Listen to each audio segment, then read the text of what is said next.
Welcome to the Burgman Broadcast podcast. I'm your host, Shane Burgman, and today we have one of the best guests so far this show has ever featured. He and I go back about a decade. Just a fantastic human, extremely good soul, good heart, smart, and one of the co-founders of Intracoastal Brewery.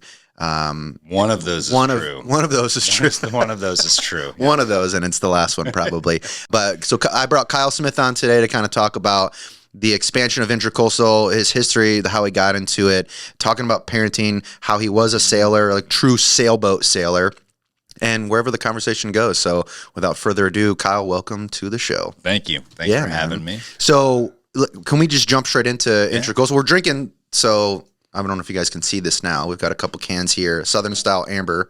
Kyle was nice enough to bring them to the show with us. Cheers. Cheers to that. Uh-huh. It's fantastic. But we go back about a decade or so, and we kind of talked about it before the show. Yeah. But it was when Intracoastal had first kind of started. Right in our beginning years, and you were slinging hot dogs. Yep. The dog dojo. The dog dojo. It was great. It was perfect because we were always needing some food, and then you came along and it just made it all happen. So and so you guys started in 2013, right? Or when did you? Yeah, August 2013. We opened our doors officially. Okay, so actually you're celebrating your 10-year. 10 year this year. You guys anything planned for that? So we're doing a throwback brew, one a month. We're re-releasing some of the favorites from the past 10 years, and then we're gonna throw one heck of an anniversary party, probably in September. No shit. I didn't realize it was 10 years because I think when we met, it must have been 2014. Yep. Because I knew like you guys had just kind of started the brewery. And then we met in the capacity where, because I was still active duty Navy. Yeah. And then had this idea to I was trying to serve tacos. Yeah. And I bought a hot dog cart thinking that I could sell tacos out of a hot dog cart. And long story short, the city was just like, it's a hot dog cart. You got to sell hot dogs. I was like, I don't know what I'm going to do with this thing.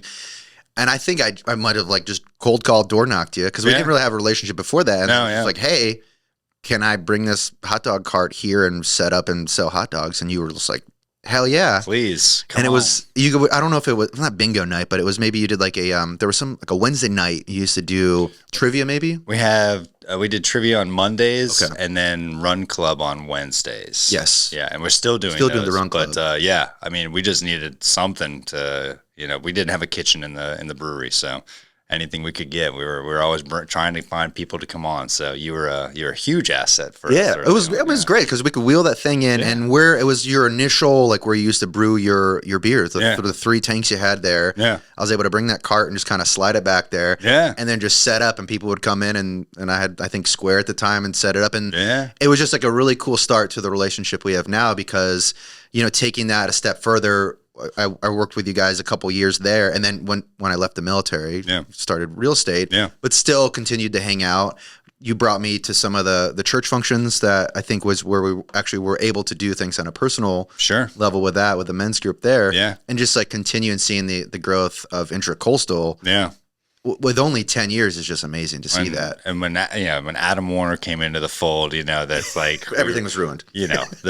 And the ticklers emerged. Yeah, and if you don't know what the curious ticklers, and every time you say it, you have to do like the hand thing. The tickle. But it was a men's group that, and I still think they do the Wolfpack, right? They do, yes. Yeah, Adam is asking all the time, and, for obvious reasons, life changes, wives, kids, it becomes harder and harder, but they're still active in their tickling campaigns they're doing. There it is, yeah. But it was just like a cool thing where we could all get together, and for those of you that don't know, the Wolfpack was an annual thing where just men would get together and they would do like these series of challenges. And the first year I think we did it was maybe Wickham Park or the one in Rockledge.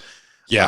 I can't remember which one was first, but they were, one of the two. There, and then basically it was like 13 different events we would go. And I just remember one was like, you ate dog food, like cupcakes. Yeah. It was like assembling a gun, throwing weights over a height. The lawnmower, like solemn. Yeah, the lawnmower. Like, why? There's a bunch of drunk people doing a lawnmower. The dunk tank and having to pick up bullets with your teeth from the bottom. Or when we did remember the huge, like we started who was going to go first by putting us in those like big bubbles. Yeah. And like head on collision, dude. Oh my God. I'll never forget, man. Like Cam got rocked. Cam got rocked. We had like a slow motion video of it, and Cam was like 5'10". He's stout, he's a but stocky guy. He looks like a football player. Yeah, he just lined up with one of the biggest guys that was there, and he got freaking rocked. Yeah, dude. That was. And I guess we're not going first. And he was like shook too. He was like, I think I had a concussion. I think the winner got like a boat or something. There was a. We did a boat pull. I remember that too. Remember, as a team, we had to pull that thing. Yeah. And then maybe it was just a charter trip with the boat. I think it was a charter trip because we won that year, if you recall. Adam told me there was a free boat involved, and so that's how he got me there. But it was the charter with Captain Deeks. Yeah, great captain. Yeah, we caught a ton of fish. Snook. It was my first time ever fishing in the flats. Catching snooks. That was awesome. It was awesome, and then the last time I've ever done it too. But what a cool first and last. Never doing that again. Yeah. Caught a fish, done. Caught a fish. Check that off the little box. I would fish more if they called it catching. Yeah. I don't have the patience for fishing. Now, I will go drink beer on a boat while other people fish all day long. Definitely. But I'm not fishing. No. Do you think so Kyle has two children, yes, 2 and 4. Same age as yours. Same age as mine. Yeah. Bright, like red hair, and they're very smart also. The reddest hair ever.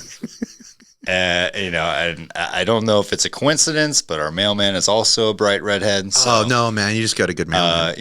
We're just gonna go with it. I'm gonna raise him as mine. I heard so I have a client that we recently closed on, and she has red hair, and she was telling me the story about her mother, and at the eulogy for her mom's funeral, she had to say something, and her mom was like 90, I think, when she passed. And my client is in the car with her mom, and they're driving around, and my client just had a grandbaby. And my client's mother was like, do you know, like, what color is the baby's hair? And then my client was like, why does it matter? And her mom, as quick as she could, was like, well, no one wants a redhead. Oh, jeez. And like the way my client is telling me that she like looks at her mom, she's like, Mom, like, she's 60 years old and just now heard the story for the first time. But like, growing up with red hair, I know what that's like. But with your kids, are you seeing anything where they're like, are they picked on? Or I'm convinced redheads are taking over. Like I don't know. Everywhere I look, I see more and more. Just in our neighborhood alone, there's like at least 6 redheads. Really? Like around the block. So I'm multiplying. They say it's recessive and like it's gonna phase out. I'm not seeing it. So I think you're safe. Like a world dominance. They're safe. Yeah. Dude, they're everywhere. And your kids are like, attractive redheads, which is kind of like a weird thing to say, but thanks to their mother. Yes, yeah, obviously. And does Gene? I mean, I think you have red on your side. Like, I know your beard is. I have a cousin with red hair. I have a little bit of red mixed in with the white and gray now. My wife's sisters are redheads, so it was kind of there, but we certainly didn't expect it. No. So, and then we got the one. Yep. And then number 2, Keaton came out with red hair, and we're like, okay. Okay, we should probably stop that. What's going on now? Okay. So, yeah, they're, they're a handful, right? Yeah. So it's, well, I mean, let's talk a little bit about parenting. Like, how do you, so you're full time at the brewery. Like, how do you and Gina balance parenting? Well, I mean, Gina's an amazing woman. And God bless her, because I always joked about being a stay-at-home dad. And now, after watching what she goes through, dude, there's no earthly way that would ever. Like the patience of people that can, I mean, and I've had people like if it's the husband and wife situation, my wife just stays at home with the kids, and it's like that's what Gina does. I mean, but still, when people say she just stays at home, it's like, dude, it's so much more. Like, I'm at home with my kids for like 2 hours, and I'm fucking over it. Like, I'm like, I need a break, dude. So Gina is full time at home. Yeah, the kids aren't in daycare or anything. So they're now both going to school for 3 days a week, 3 hours a day. So she gets a little bit of a break. She gets a little bit of a break, not nearly enough. No. So she started going back to work a little bit, a couple nights a week now too, which is great for her. And it's good. And so we do what's called 3 Amigos night, where it's me and the 2 boys, and it's me just basically trying to make sure the house doesn't burn down. Oh, so you're staying at home. She's out. What's she doing? So she's a massage therapist. Yeah. It's funny story. That's how we met. But you and every other guy's dream. Went in for a massage, came out with the ultimate happy ending, right? Yeah. So the wife. He was talking about the wife. Yeah, the wife part.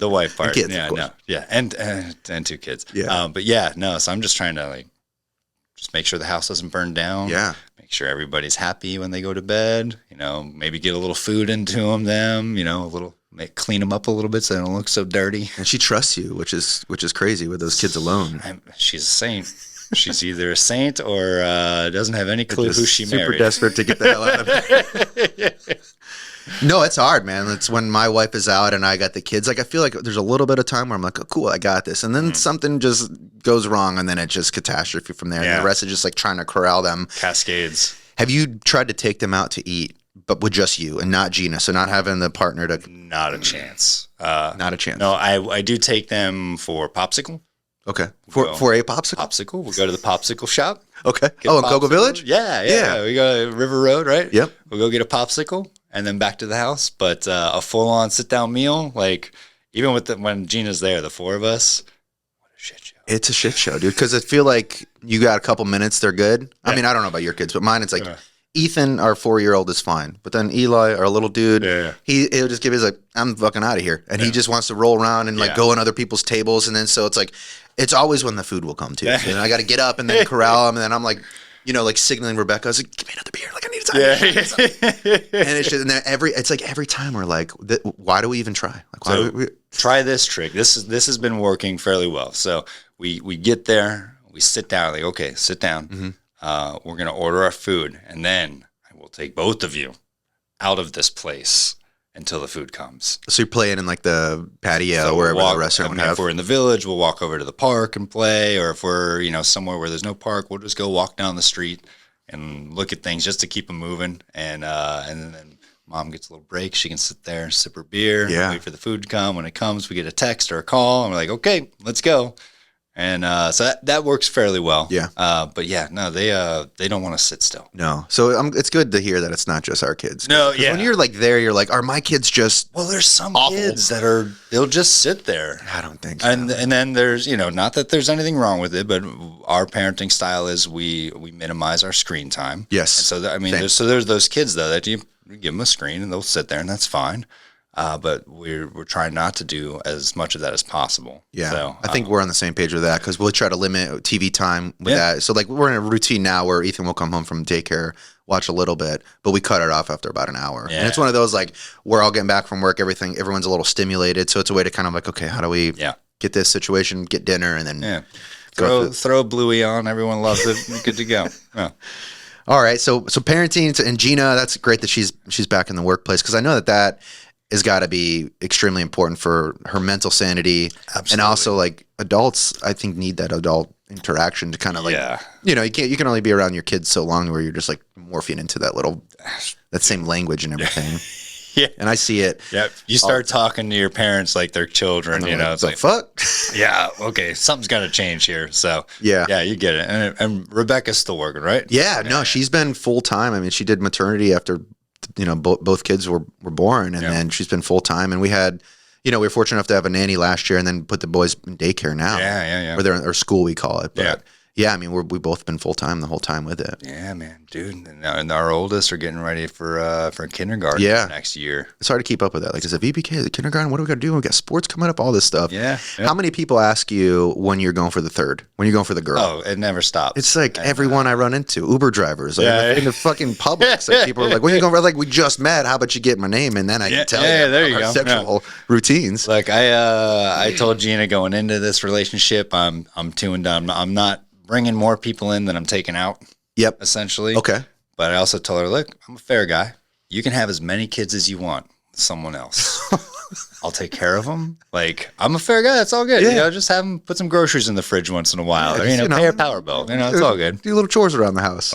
I joke, but no, we're on the same page. But so you're two, and that's it. Yeah. Like clinically, I mean, it's a little personal, but I know guys that are around our age that are like, I'm snipped or whatever. Yeah. No, that's do a party about it now. It's in my future. Okay. It's in my future. Well, we should do it. Like make a thing about it. We should make a thing about it. That's a guy's thing. So parenting's great. Let's run back a little bit to Intracoastal. Just kind of like segue into it so we don't glaze over it. But what did you do before Brewery? Ooh. Before 2013. Yeah, I was an engineer for first Sea Ray. So engineering boats in Merritt Island, and then switched to Harris Corporation after that. And how long were you in that kind of? Oh, about 8 years, that whole cycle between those jobs, right out of college. Right out of college. Yeah. So early 20s, and then you get to a point where you're like, and are you from the area too? Born and raised. So very rare to have a native. Born and raised in Palm Bay. Yep. Born and raised Palm Bay. So I'm going to take some notes on that too. Because a lot of the names with Intracoastal too are like very, very hyper local. Yeah. Which I think is awesome. Specifically like Dragon Point, which we'll talk about. Sure. So 8 years in that workspace. And then did you just end up meeting John and Donald and these other guys that were like, hey, let's start a brewery? Or was it something you'd been doing like on the side? Because a lot of those guys started as hobbyists. So I know nothing about brewing beer. Well, I don't brew beer. We'll say that. Donald is our brewmaster, and he is just amazing, like pure natural talent at it. But John and Donald and I are the three owners. John and I have known each other for 20 years through various friends, and he's another local, born and raised here. Wow. Donald and I met in 2009. We bought houses around the corner from each other, so we met as neighbors, and he was a home brewer. And I liked beer and didn't really like my day job. And he's like, I want to open a brewery. And I'm like, sure, let's do it. So that was, what year did you guys decide, let's try to make this happen? 2010, we set formal plans into play. Okay. Started doing research, putting our plan together. 2011, we incorporated. And then 2013, we opened our doors. So. And how'd you come up with the name? That's always a challenge. All right. You take three people on differing ideas. So it took a while to land on that name. And, there's a fun little story there. We're like, we should do intercoastal or intracoastal. And I'm like, I don't think intracoastal is a real word. Yeah. And they're like, no, it's a real word. I'm like, yes, okay. So we looked at it. It was a real word. And so we went with it. So we wanted something that was local enough to connect, but still broad enough that could reach outside of our little neighborhood too. It's very smart. I mean, it's a word that like makes sense, especially like from like you were saying, like local standpoint, like all the waterways we have. Yeah, and it's one of those too, like broad, like everyone I think understands what coastal. Yeah, I mean, it's intro or inter, like they might not know the definition of that, but it's just it flows well. Yeah, and so the way I understand it, and I'm sure there's people that are smarter than me that might correct me on this, but it is the intracoastal waterway between the barrier island and the mainland. Right. And then the intercoastal landmass is the mainland of Florida between the waterways. That's right. So like where you're situated now. Yes. You're I'm on the intercoastal landmass. But near. But near. That's right. It's stone's throws away, right? So you guys came up with the name, did it, and then the three people together, you start doing this. At what point did you leave your engineering job? So we opened 2013. I think we all left at different times through the process, but I think within the first 18 months, we had all left our day jobs to work at the brewery full time. Fully pursue. Yeah. And then back in 2013, I've been in the county for a couple years, but had come from areas where it was like I could tell craft beer was sort of on the up and up, but not nearly as popular as it is today. Yeah. So in 2013 in our county, there was only a handful. There was less than probably 5 breweries that had started at that point. Exactly. So you guys were like one of the early adopters in the brewery space. Yeah, there was only about 50 breweries in the state then. 50 in this entire state? And now there's 450. And that's insane. Yeah. And you probably bring half those to Florida for the Rocky Water Brew Fest. Yes, yeah. It's which if you haven't been to that's a show. Yeah, it's crazy. So we were very blessed with our timing and the luck in finding the location, and then just the support from the community. I mean, it's been great. So we've never looked back. 10 years later, here we are. Yeah. So about to celebrate 10 years. Excuse me. When did you do your first expansion? That was in 2016, crossing over into 2017. So we okay. We were able to purchase the building we were in and the building next door to us, increased our production capacity, put in a whole new brew house and everything. And so that helped a lot. That allowed us to get into the distribution game where we could send kegs to bars and restaurants. And then in 2020, we broke ground on an extension to another building for a packaging facility. Wow. And so that has now allowed us to put... I remember when you first got the gear, like the labeling on it. Yeah. So, can and everything. So now that you can find that out around town, ABC's, Winn-Dixie's, Publix, Total Wine, all the independents and everything. So And that seems like from a craft brewer standpoint, like the scale of where most of these breweries want to go, but I don't think a lot of them make it. It's tough to distribution. I mean, now it's tough because of how crowded the marketplace is. So, like I said, we're lucky we got in at a time we established ourselves. We have a name recognition, and Donald makes a great beer. So, he does make a great beer. He makes a great beer. I mean, you guys are like the trio that, at least the faces that I know, like the three of you, it seems like you all bring something different to the table. Sure. That is valuable from a business standpoint. Yeah. I'm really good at cleaning bathrooms.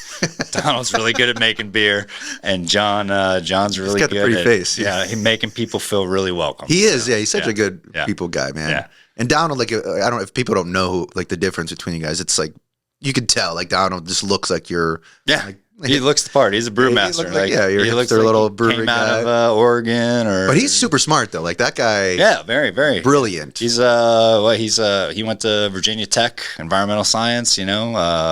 Super smart guy. So huge, really good with chemistry, which is I think essential for the job. Just like literally, because that's awesome, man. Yeah, it's very good. So like you said, John is he's just amazing with people and just an amazing human being in general, and really, really great at visualizing how things are going to go down and putting it all together and making things happen around there. So definitely, yeah. And one of the beer names you have, and it's probably one of your most iconic, Dragon Point. Is that the most popular? It's our flagship. That's the flagship That's what IPA. Pays the bills, yeah.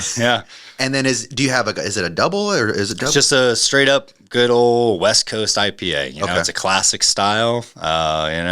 Just a single IPA, and it's just good. It is really good. Yeah. And that's the crowd favorite. Yeah. How did you come up with the name Dragon Point?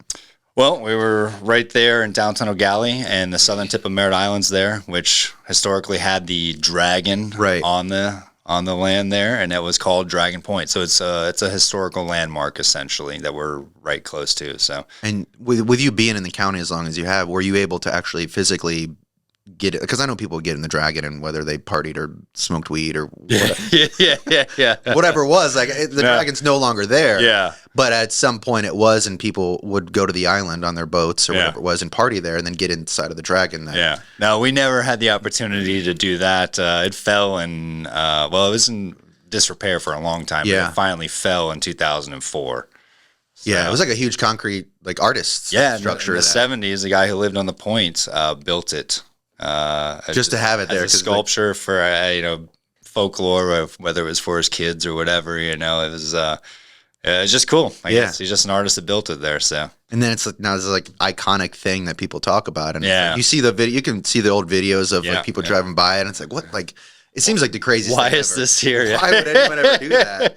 But I think it's so cool. Especially from a local thing, like keeping it local, but still, if you're distributing all over, like people might not know what Dragon Point is, but always like that local vibe is going to understand that. It tied it locally, but it's still an accessible name, so it works out well. Yeah. And kind of moving forward, we briefly talked about this. So Kyle is rocking, you've got some boots on.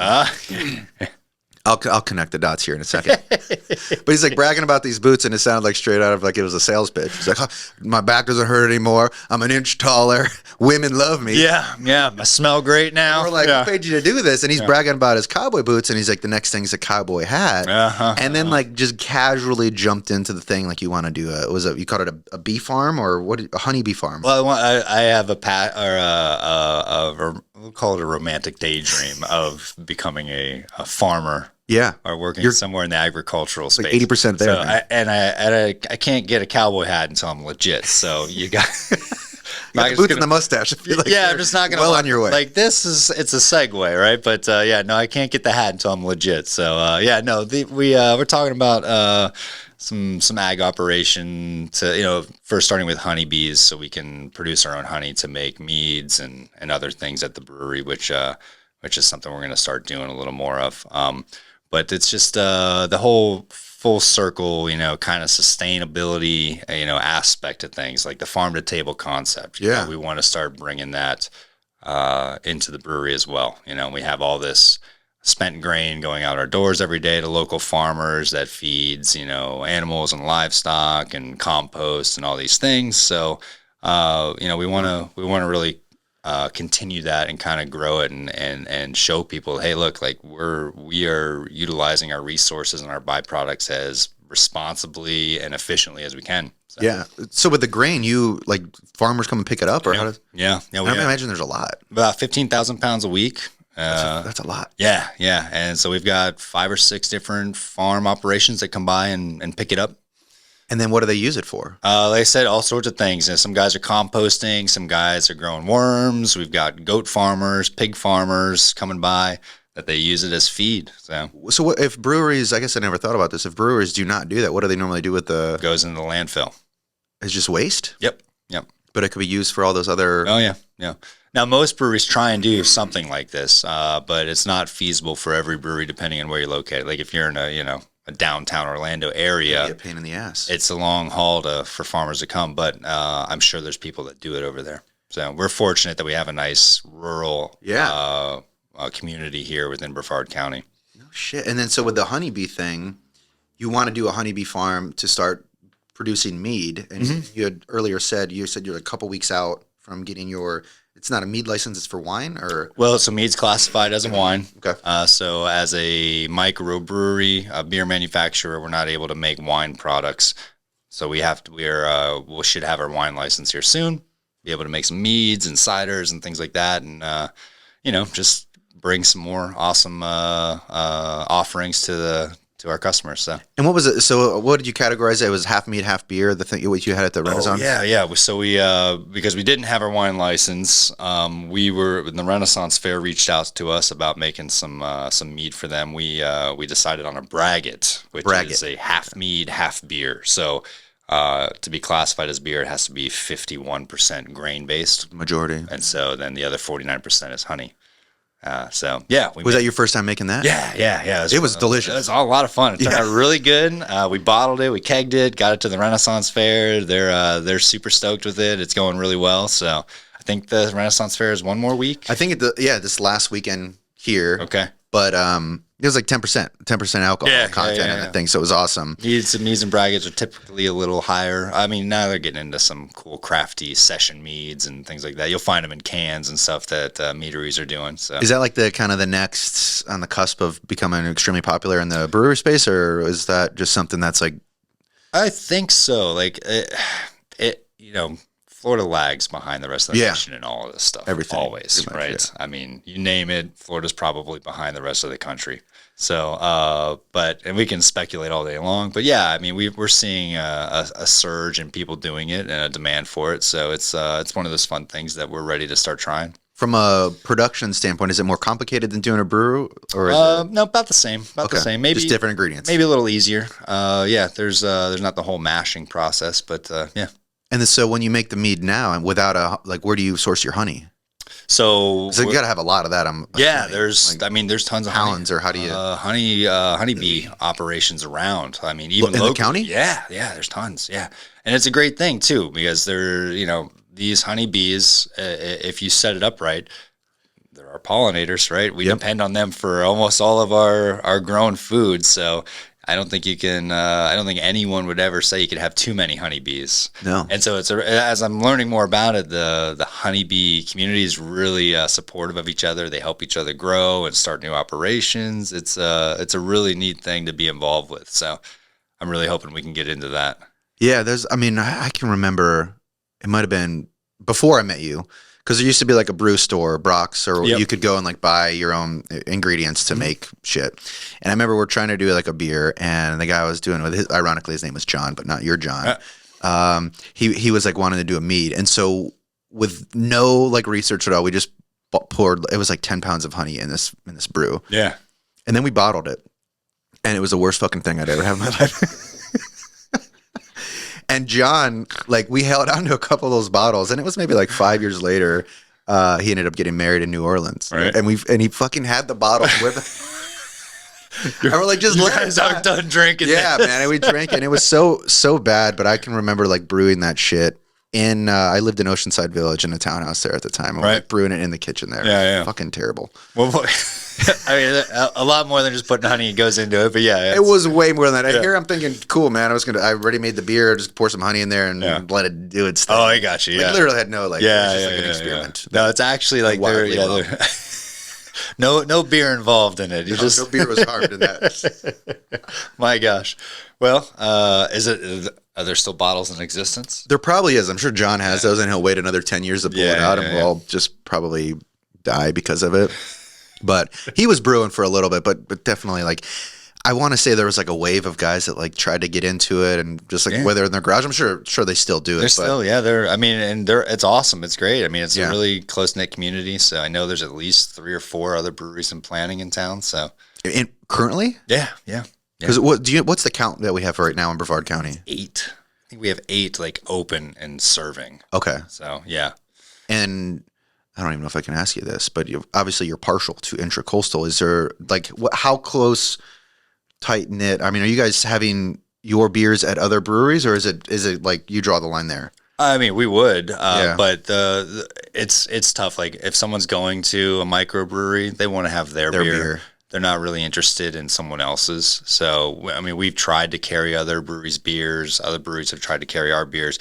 It just doesn't make sense for on site. Like now you go to a Village Idiot or a 28 North, where they have a wide range. That's where that really makes sense. So at home you're trying to keep it. And it's no one gets butthurt about it. Like we're all on really good terms and good friends with most of the breweries in town. So they understand it's still a business at the end of the day. Yeah. It's like we borrow ingredients and we're borrowing stuff from other breweries all the time. They borrow from us. They'll call up, hey, I need 50 pounds of grain for this brew. I got shorted on my delivery. Like, sure, come get it. And then we'll call them, hey, I need a cube of yeast, man.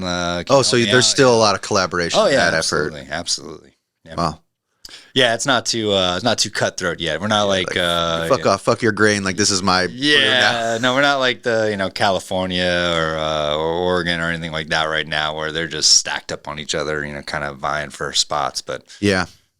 Is there anything else? And this will be, I guess, the last question on the whole brewery topic. Anything else that's happening in the brewery world that, like, maybe you guys have inside knowledge of that you're seeing that you're going to start bringing to the Space Coast? As far as trends go, it's anyone's guess. We've been to a few brewers conferences lately, and everyone's trying to speculate on what the next big thing is. Seltzers was the last one. Yeah, like it's over? Well, no, it's not over. Okay. It's just super crowded now. It is crowded. That happened fast. That was like a year. It was just like RTDs are ramping up right now. That's the fastest growing segment. What is RTD? Ready to drink. So like a liquor cocktail? Cocktail. Okay. Yeah, exactly. But is that actually liquor or is that a mead? It is actually liquor. There's various ways you go about doing it. It's in a low concentration, right? You get a canned cocktail, it's still only 5 or 6% alcohol by volume. So same as a beer, or a little bit more, maybe. Yeah, but there's various ways you can do that through wine based or actual liquor based and blending and all those things. So it's anyone's guess. RTD, yeah. Do you guys? You don't? No, we don't mess with the RTDs or anything. We do seltzers on site. No distribution on that, but we do. We have some really fun seltzers that are, it's not like your classic. It's not clear. Like they're pumped full of fruit. They're super colorful, super flavorful. Like we call them smoothie seltzers. Really. Smoothie? I never even knew that. Yeah. I'm a seltzer guy. I'm like a High Noon. Oh yeah, no, yeah. We always have at least one on, so so it's good stuff. Yeah. What is it? And what do you make? I mean, I thought a seltzer was liquor. No. A seltzer. Well, I guess some might be, but not. Yeah, maybe. I mean, like it's really more of a beer / wine. It's kind of a gray area where both can make them. So it's and then just pumped with fruit and then carbonation. And, yeah. And you have it like on tap, or you everything's canned that you're selling? Right now we're just on tap, but we'll get into packaging them later this year. That seems like such a wild concept too, like getting a seltzer on tap. I just can't even imagine what that's. I guess it's like getting a soda, but got to come to the brewery and try one and see. Probably pop over there. Yeah. And then no hot dogs on the menu right now. No hot dogs, but you are doing your own truck. Yes, yeah. So what is the food concept? Where is it? And then what's the? It's just good well-rounded menu. So we've got our own food operation, Intra Eats, now with our brand new food truck that Movable Roots built for us, the tiny home builder. We're just cranking it. So it's a good, well-rounded menu. There's something for everyone on there. We got a vegan option. We'll have sliders, empanadas. Your typical just easy to choose something on there. Yeah, and it's all shareable. So it's not, you're not getting this like massive meal for yourself. Like, we encourage people to come, sit, order, share, enjoy, meet people, same sort of deal as like a German beer garden with picnic tables. So. But you guys have done really well as far as like the way the culture, I guess, of Intracoastal. Like, and I didn't know if this was a brewery thing before, but it seems very inviting for people, whether you're a beer lover or just kind of dabbling, whether you're older or younger, whether you have dogs or kids. Like, you somehow have figured out to make a combination to get everyone there, and they feel extremely comfortable. And was that always kind of the plan, or did it just like over time? That was the plan. I mean, we wanted to include everyone, and Brevard has a pretty diverse demographic. Yeah. I mean, we lean a little bit older, but there's lots of young people now. You see it over the last few years with the tech growth and everything. So it's we want everyone to come enjoy. We don't want to exclude anyone. So, and it seems like a really safe space too for people that have young kids like us. Yeah, like to be able to bring them there, because there's going to be other parents there with their kids. Sure, yeah. They'll make friends. They're going to make friends. You have the big, grassy space where they run around, and it's just like a perfect world where you're just like, go play with kids. I get to drink some beer, maybe get some bites. Yeah. See my friends. It's a good time. Does Gina bring the boys there? Yeah, we take the boys there. Yeah, probably once a week we'll let them come hang out, and Mav will yell at me hey, I want to go drive the forklift. I'm like, settle down. Settle down, man. You're 4. He's a maniac. No, yeah, he is a maniac. You named him well too, though. Yeah, appropriately, Maverick. Yeah, but man, I think we covered a lot about the brewery. The growth that you guys have had has been incredible. I love that you have your own food operation now, because you've had some great options, in the past. Celebrity food options. Third-party food trucks for a while, and they were great, fantastic. It just was time, and we had an opportunity to have a little more control over what we offered and how we went about doing things. And so it was the right time for us to take it over and do it ourselves. Yeah. No, it's good, man. I can't wait to check that out. Love the idea of the mead. Just doing that. I hope to see you as a farmer. Yeah. And you'd have to buy, you'd have, get land, I imagine, up north, right? Like cocoa or... Yeah, it's tough here. So you got to go far north to Cocoa, Titusville, Mims, or down south, Fellsmere, or even down into Fort Pierce to find some good stuff. So. And I don't know anything about what that would look like from a land perspective, but I imagine, you've got it all figured out as an engineer. You'll get there. Our mutual friend, Brian Stevens, huge asset. He is a huge asset. Yes.